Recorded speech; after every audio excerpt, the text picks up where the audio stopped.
Assalamualaikum warahmatullahi wabarakatuh. Saya Jihan Fidiatmi dengan NIM 12220 721817, Prodi Ilmu Hukum B.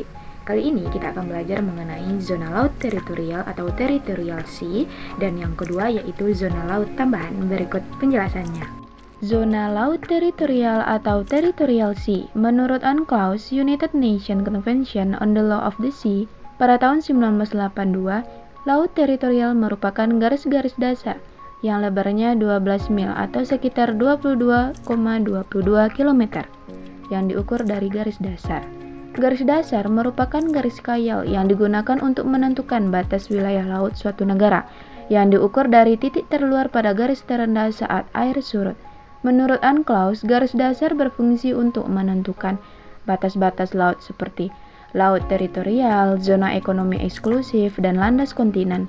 Beberapa jenis-jenis garis dasar. Yang pertama, garis pangkal normal, merupakan garis yang mengikuti kontur garis pantai pada saat air rendah.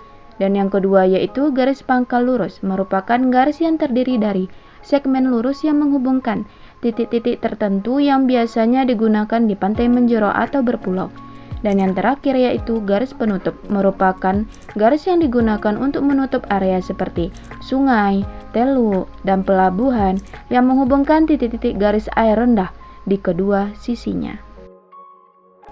Bagaimana jika dua negara atau lebih menguasai suatu laut yang lebarnya kurang dari 24 mil?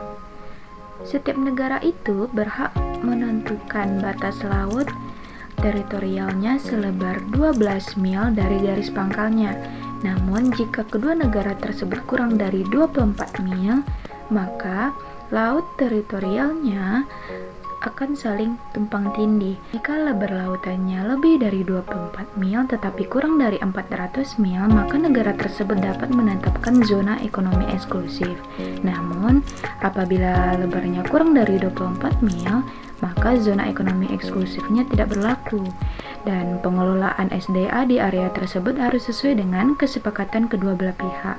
Dan apabila terjadinya sengketa, negara-negara tersebut dapat menyelesaikannya dengan cara yaitu dengan perundingan, dan yang kedua yaitu adalah mediasi, dan yang ketiga ialah arbitrase atau perjanjian bilateral yang berdasarkan hukum internasional.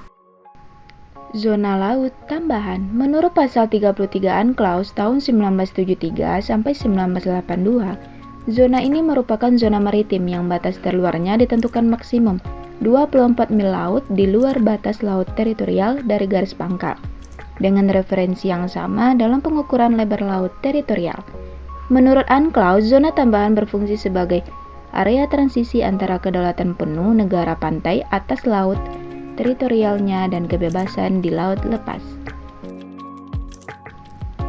Pada zona ini, negara memiliki kewenangan terbatas untuk mencegah pelanggaran hukum di bidang bea cukai, fiskal, imigrasi, dan lingkungan, mencegah terjadinya pelanggaran hukum dan memberikan kepastian hukum.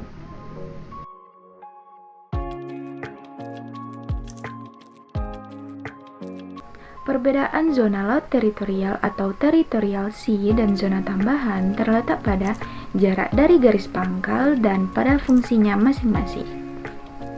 Dan itulah penjelasan terkait zona teritorial atau territorial sea dan zona laut tambahan. Semoga penjelasannya bermanfaat bagi kita semua. Assalamualaikum warahmatullahi wabarakatuh.